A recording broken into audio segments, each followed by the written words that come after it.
이제 이 수급자 비리를 이제 어떻게 알게 되냐면은 작년 하도 뭐 우리 보고 뭐 전원가나 뭐 뭔가 좀 복귀시킨다 하도 막 어디 갔다 오고 하도 그냥 우리를 괴롭히니까 그러다가 우리가 맞춰봤어요. 우리가 2007년, 2009년도에 입소했으니까 우리가 내던 수급비 자동이체 되던 그 통장이 있잖아요 하고 이 우준이 아버님이 내 통장을 맞춰보니까 세상에 우리같이 연봉 4천 받고 그러니까 2007년 기준으로 2009년 기준으로 우리같이 연봉 4천 받고 집 있고 차도 있고 한 이런 중위권 소득 가정에서도 정부 보조금을 매월 한 40만 원 그 당시 기준으로 갖고 있는데 그 세상에 이 수급 가정에서 정말 우리보다 그 배나 되는 우리가 35만 원을 낼 때 한 70만 원 정도를 그렇게 쭉 내고 뭐 우리가 입소비가 뭐 한 2년에 한 번씩 한 2만 원 정도 올라가는데 우리가 한 2만 원 올리면 거기서 똑같이 2만 원 올리고 그거를 한 14년 정도 이렇게 내신 거예요. 그래서 너무 깜짝 놀라가지고 이거를 갖다가 이제 막 호소에 시청에 가고 뭐 도의에도 가고 호소를 했는데 뭐 눈도 깜짝 안 해요. 뭐 그냥 뭐 아예 반응이 없어요. 진전도 없고 반응도 없고 그래가지고 1년 정도 그렇게 우리가 막 여기저기 호소하고 다니다가 이제 오늘 이 자리까지 왔습니다. 제가 좀 준비한 거를 읽어보겠습니다.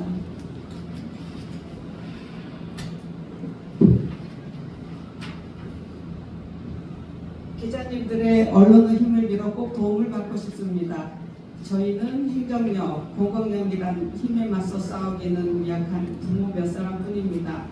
부모 몇 사람일 뿐입니다.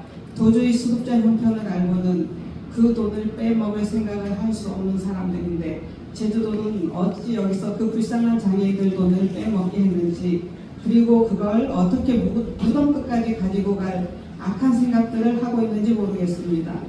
그리고 더 악질인 것은 수급자 문제를 거론하자마자 가장 악질적으로 당해온 아이를 제일 먼저 빼려는 작업을 진 게 이게 사람이 할 짓인가 생각이 들었습니다. 김모 씨가 있는데 지금 20대 초반이에요.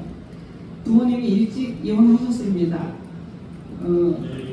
아버지와 동생은 중증 발달 장애인으로 아버지는 다른 사람들의 도움으로 또 동생은 시설로 입소해서 생활 중입니다.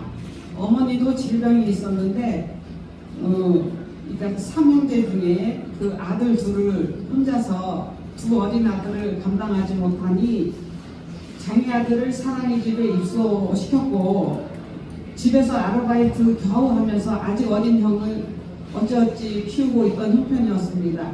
이 아이는 자폐뿐 아니라 얼굴에 섬유종이 가득 자라 수술을 해야 하지만 수술비가 없어 수술도 하지 못하는 형편이었는데 성심원은 생계급여 통장을 직접 관리하며 이 집 생계금을 착취했습니다. 이 친구가 수급자 피해자 중 제일 형편이 어려운 가정이었습니다. 수급자 사건을 작년 9월에 알리니 이 친구를 아주 극비리 그것도 불법 퇴소를 시켰습니다. 다음날 육지로 전원 가는 비행기까지 다 예약해 놓고서는 직전날 원장은 지능이 4, 5세밖에 안 되는 아버지한테 가서 전원 가지 못하면 아버님이 데리고 사셔야 한다고 협박까지 하면서 그 아버님한테 퇴소 동의서를 받아가지고 온 것입니다. 옆에서 돌봐주시던 분이 이건 아닌 것 같다 하고 걱정하자 시청 공무원까지 전화를 걸면서 자기가 보증까지 해주겠다면서 불법인 걸 알면서도 제주시가 그런 짓까지 했습니다. 나중에 육지시설에서 수급자 피해 장애인임을 알고 거부까지 했던 상황이 있었습니다. 제주시는 대체 뭘 숨기고 싶어 하는 겁니까? 수급자 피해 중 제일 최악의 피해자를 이런 식으로 하면 무덤까지 숨길 수 있을 거라고 생각했습니까? 차라리 사과를 하고 이실직고를 하고 장애인들에게 이제라도 자복하고 피해 복구를 하십시오. 차라리 벼룩이 간을 빼먹는 게 더 배부를 지경입니다. 이런 얘기를 하기 시작하니 이젠 공무원들과 원장이 아이들을 이용해서 부모를 협박하기 시작했습니다. 선생님 채용을 하지 않아서 아이들을 한 방에 몰아넣고 안전사고는 계속 나고 너희가 이래도 버틸 거냐? 이런 겁니다. 아주 악질입니다. 그러다 최근에 대퇴골절 사고가 났는데 열흘간 방치되다 뒤늦게 보호자가 발견해 인공관절 수술까지 하게 되었고 치료비가 수천만 원이 예상되자 보호자 측에서 고소를 진행한다 뭐 그런 얘기까지 나왔습니다.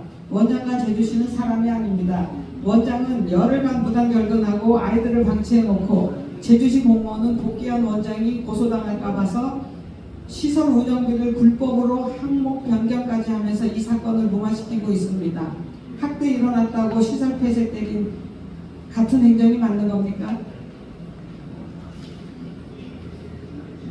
이제 제주시는 원장도 대놓고 안 뽑겠다고 악질을 부리고 있습니다. 저번 금요일 원장 5명을 지원했지만 다 탈락시켜놓고 월요일 합격자 없음을 공개적으로 공표하더라고요. 원장을 뽑지 못할 경우 12월까지 조기 폐쇄시킨다고 저희에게 미리 고지해 놓은 상태였기에 지원자가 넘쳐나도 조기 폐쇄 강행하려고 면접 바로 뒷날 탈락 고지를 올린 겁니다. 악질도 이런 악질이 어디 있습니까? 그러다가 취재 요청서가 돌기 시작하니 이제 어제 부랴부랴 원장 재공고를 띄웠습니다. 장애인들 죽어나는 것은 한 점 부끄러움 없는 제주도정이 본인들이 장애인들을 죽이고 있다는 행실이 들키는 건 부끄러운 모양입니다. 언론인 여러분 끝까지 이 일에 관심을 부탁드립니다.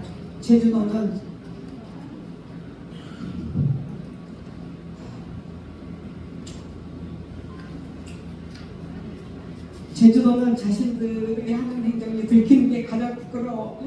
아니 힘없는 장애인들을 같이 지켜주시는 일은 언론인들이 개성인들을 가지시라고 부탁드립니다. 이 피해 장애인들을 같이 지켜주시기 부탁드립니다.